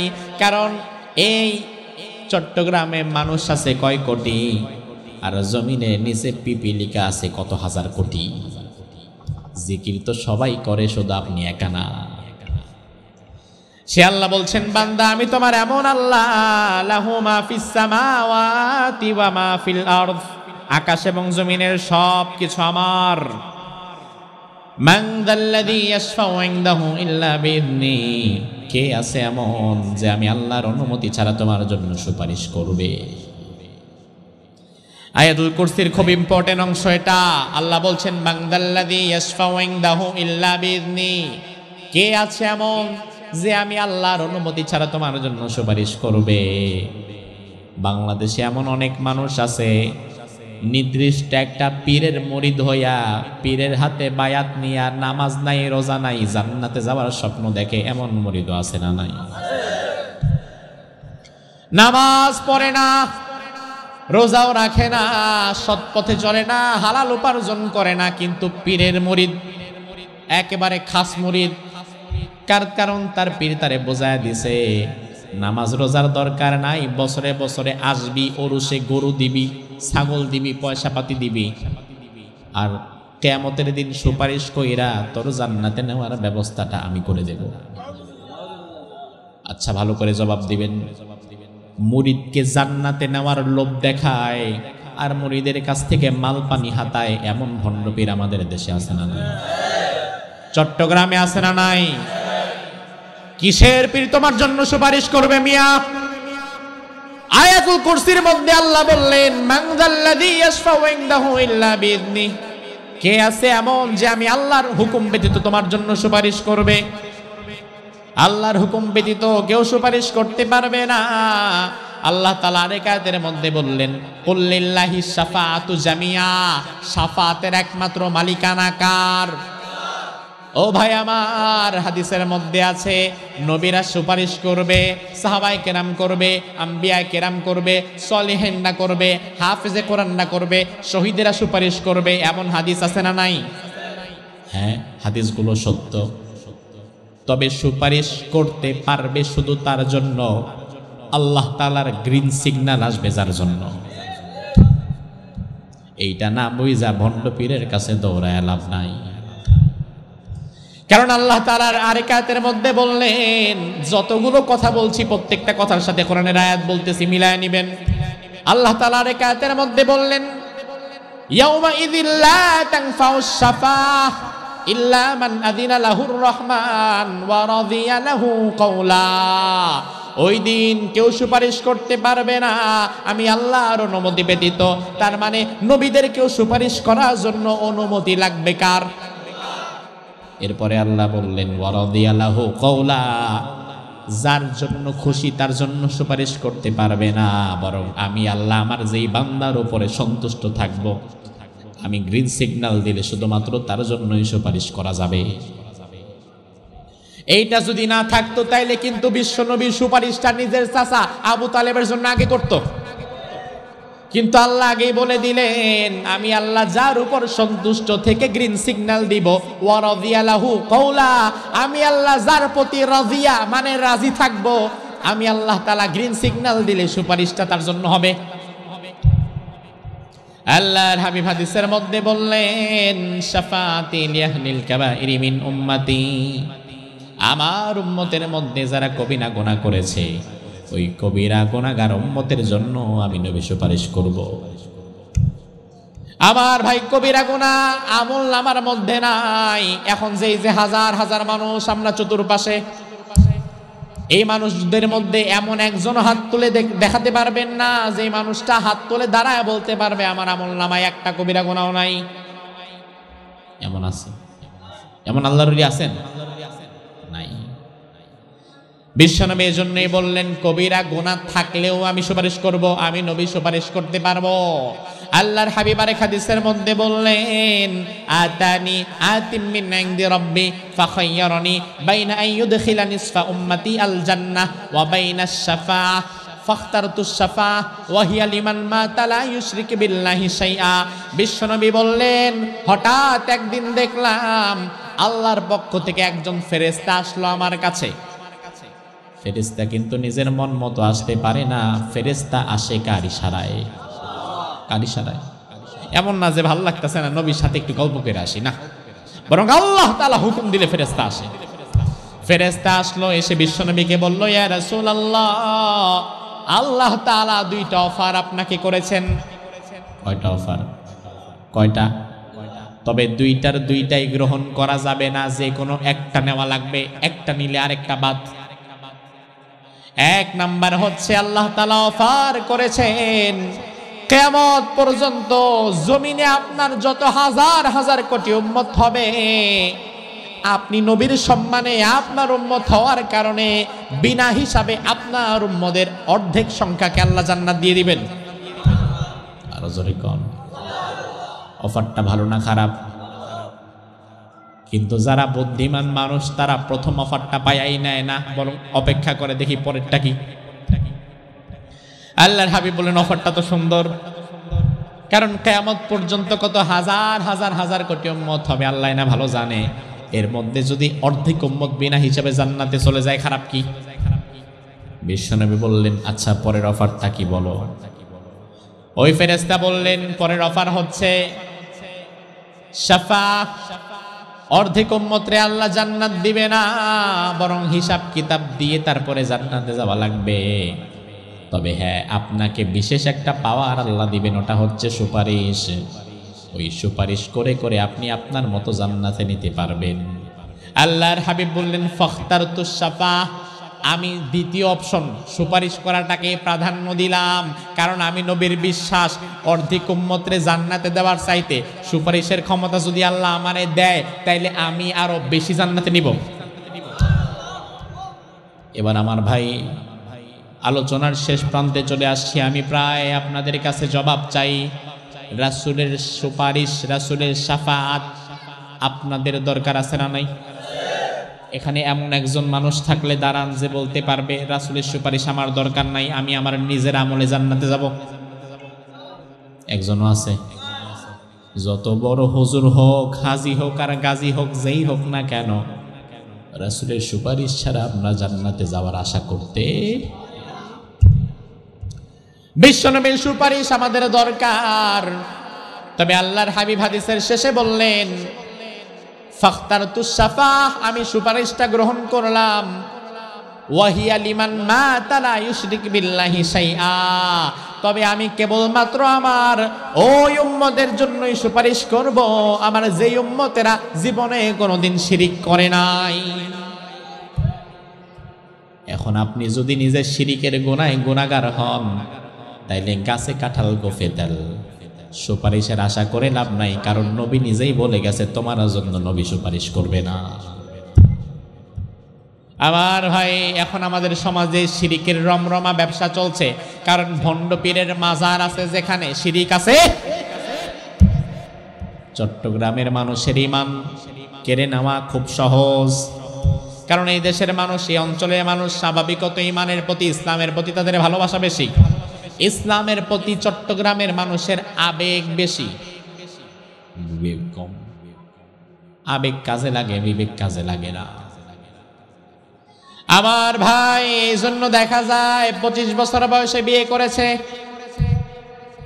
ধরেন আব্দুল সালাম ভাই 25 বছর বয়সের যুবক বিয়ে করেছে।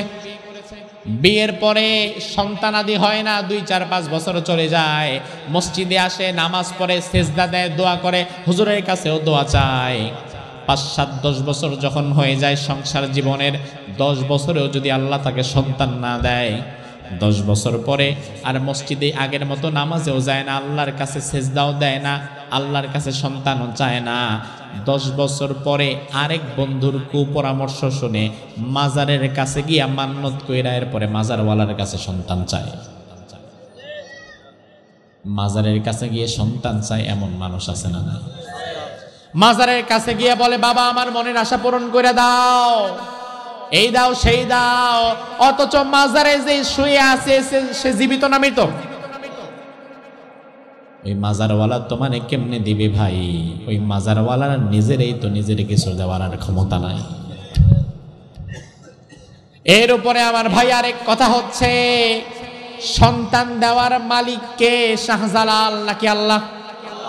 জোরে বলেন, সন্তান দেওয়ার মালিক কি বাইজিদ বোস্তামি নাকি আল্লাহ? কোরআনে আছে না নাই? আল্লাহ বললেন, লিল্লাহি মুলকুস সামাওয়াতি ওয়াল আরদ ইয়াখলুকু মা ইয়াশা ইয়াহাবু লিমান ইয়াশাউ ইনাসা ওয়া ইয়াহাবু লিমান ইয়াশাউ যুকুর আও ইউযাওয়িজুহুম যুকরানা ওয়া ইনাসা ওয়া ইয়াজআলু মান ইয়াশাউ আকিমা ইন্নাহু আলিমুন কাদির। সুবহানাল্লাহ বলেন। আল্লাহ বললেন, ও বান্দা শুনে নাও, সন্তান দেওয়ার মালিক আমি আল্লাহ তাআলা।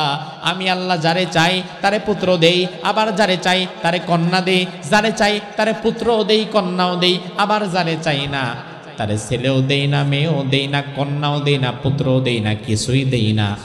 ক্ষমতা কার? তাইলে চাইতে হবে কার কাছে? এখন তুমি যখন অন্য কোনো মাজারওয়ালার কাছে গিয়ে বলো সন্তান দাও, তার মানে তুমি বোঝাও ওই মাজারওয়ালার ক্ষমতা আল্লাহর ক্ষমতার সমান।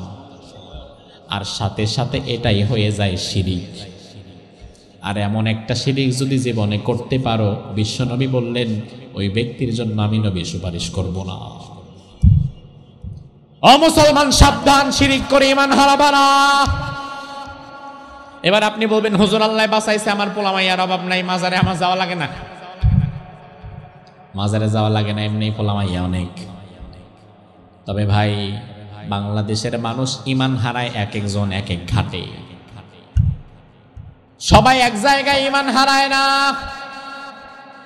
আপনি হয়তো মাজারে গিয়ে শিরিক করেন না, কিন্তু আপনি এমন এক রাজনৈতিক দল করেন, আপনার দলের কেন্দ্রীয় নেতা আগামী দিন চট্টগ্রাম শহরে আসছে, বিশাল সমাবেশ, লক্ষ লক্ষ মানুষ উপস্থিত হয়েছে।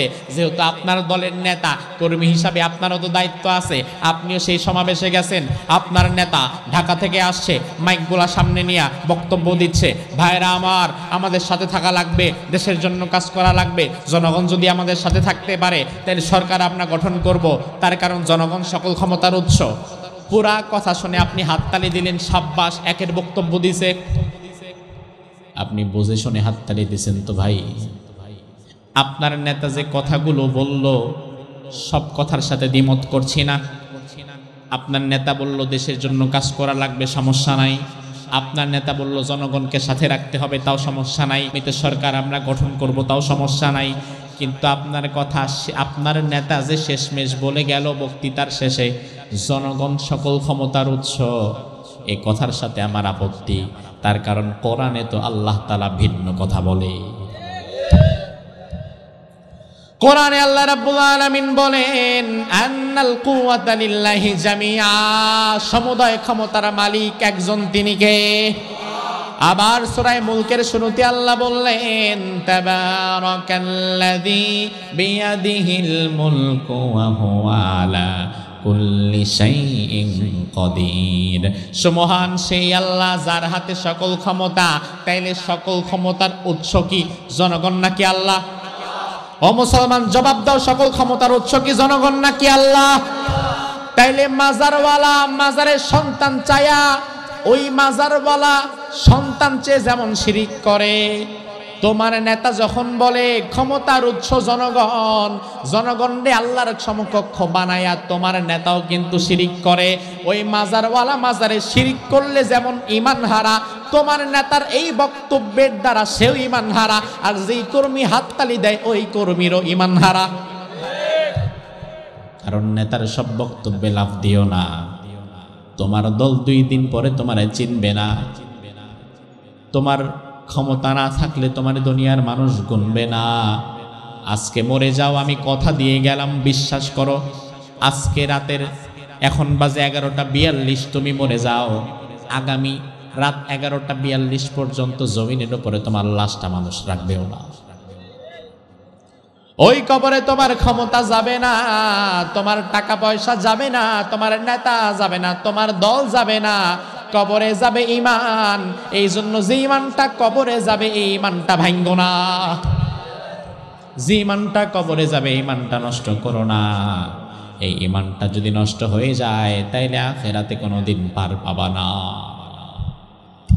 আমার ভাই, এজন্য আল্লাহ রাব্বুল আলামিন আয়াতুল কুরসির মধ্যে এমন অনেক চমৎকার কথা বলেছেন, যে কথাগুলোর উপরে আমল করে যদি জীবন চালাতে পারেন তাহলে আমাদেরকে যিনি জান্নাত দান করে দিবেন তিনি কে? আমরা যেন আয়াতুল কুরসির উপরে আমল করে আমাদের জীবন কাটাতে পারি, আল্লাহ তাআলা তৌফিক দান করুক, বলি আমিন। হাদা মা ইনদি ওয়াল ইলমু ইনদাল্লাহ আলাইহি তাওয়াক্কালতু ওয়া ইলাইহি উনীব।